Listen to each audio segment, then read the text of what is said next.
So this talks about a happy outcome, brilliant new ideas, having confidence in yourself, being able to move forward. I feel as if a lot of you Aquarius are in a really good place right now. These are quite balanced. You've done a lot of healing. You've done a lot of work in yourself. I feel as if this is a really good time for you being open to allow people coming into your vicinity. You're open to receive love. I feel as if your next card here is getting to know each other. So, as I said, it's a good time to be open to receive love.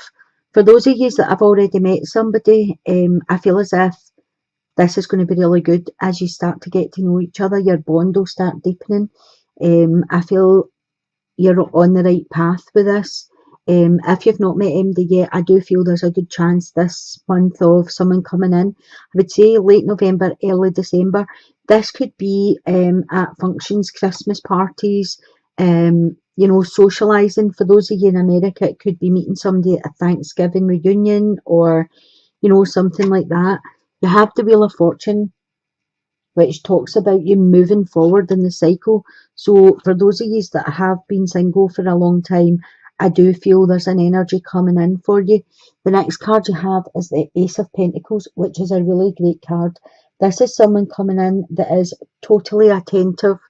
They're earthy, they're nurturing, they would be really kind. And it's not just all about the sex. There would be a lot of after sex affection. Pentacles are an earth sign. This could be a Taurus, Virgo or Capricorn coming in for you. But I feel as if it would be a really, really good match. For those of you, I feel like some of you are wanting love to come in, but you aren't open for it. And for those of you that aren't open for it, I feel like these chances are going to be there for the taking, but you need to look for them.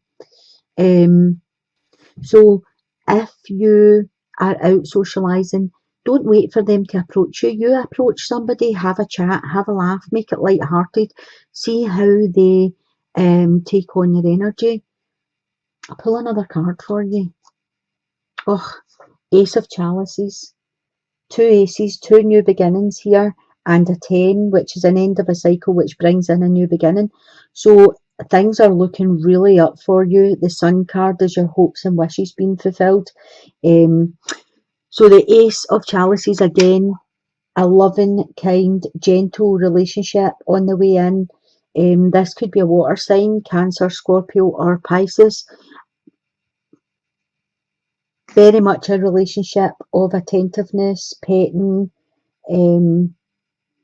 touchy-feely. Both of these cards, both of these aces are the nicer side of a sexual relationship. They're both very into the person that they're with.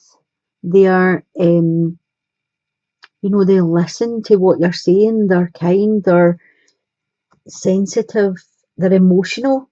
And the Ace of Chalices, which is the Ace of Cups, is the most emotional card there really is. This is you crying tears of joy. This is, emotional bliss, basically. So for a lot of the Aquarius this month, going into next month, there is the potential for love coming into your life. You just have to be ready to receive it. And as I said, the Sun card is your hopes and wishes. And the Wheel of Fortune is your fortune moving forward. So it's all looking really, really positive for the Aquarius for this month. In the middle here, I have the wheel again. So you have the wheel here in the singles and it moves right over here. So this is a time of positive change. A situation is going to suddenly move forward for you. Fortune is going to be on your side.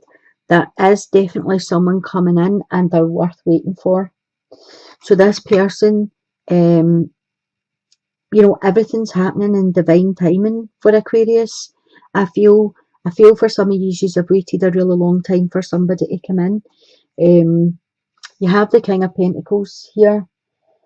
So the King of Pentacles talks about a kind of one-sided love. So this could have been somebody that you're moving away from, or it could have been somebody that comes in, but I feel as if you'll spot their energy right away. And this is an energy where it's kind of a brute energy where I'm saying he because it's a king, it could be he or she decides what they want is for the taking. So just be wary of this energy coming in. You also have the Six of Swords, which talks about respecting each other, having mutual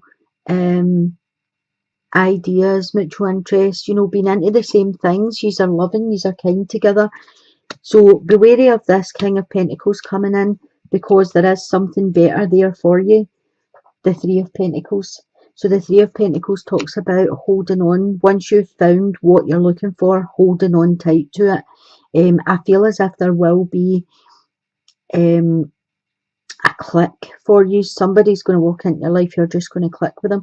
And then the cards are telling you, there might be differences in opinions, there might be differences in things you do, things you like, but underneath it all, when you strip it all away, this person is good for you. They're worth waiting for. For the couples, I've got the Three of Fire, which talks about things looking good, abundance. This is a time for you to make long-term plans. Have patience at this time.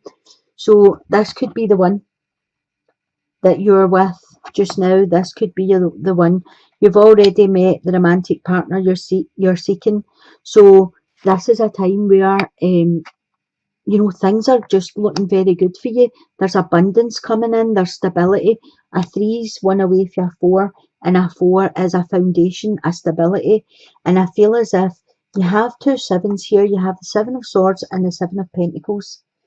Okay, so for those of you that are in a couple, I think it's time to start asking yourself questions. Why are you acting bored? Why are you acting if this person's not enough for you?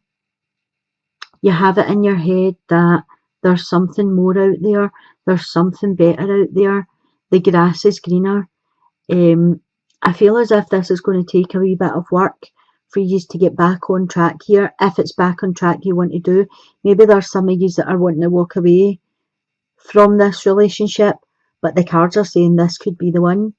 The number 7 talks about reflection. It talks about motives, talks about things being in perfect order, observation. Take a look at what's missing in your life. Take a look at, is it to do with this partner you're with that you're feeling a void? Because I feel someone is feeling a void in their life, but I'm not sure that it's to do with the person you're with. I think for some of you it's to do with your own life. This is about looking inside and seeing what's missing for you. But one of you is acting bored in this relationship or uninterested. The next card you have is the Hanged Man. So for some of you that are in a relationship with a male, this could speak of him having problems in the bedroom. There could be some impotency there. But I feel as if you are patient and kind and gentle, this will sort itself out. I don't know if some of you are feeling, if this is a man listening to this, I don't know if you're feeling as if your partner's acting uninterested and that's why this is happening to you. Quite a lot of it is usually just about thoughts and, making things worse than they are. But I feel as if this whole situation is about patience. For some of you, I feel as if there's been a temporary pause in your relationship for something. I don't know if something happened or if there was something going on out with your relationship, work, home, other family members or something, but there's been a temporary pause in your relationship. And I feel with the Hanged Man here, you're going to have to look at things from a different perspective to get things back on track. I feel as if someone's been a bit selfish and only looking at it from their point of view. So maybe if one side of you has been having to use up most of their time doing something else out with the relationship, and the other person's feeling a wee bit left out or jealous or something like that, this is about conversations. You're going to have a look at what's going on, like between yous.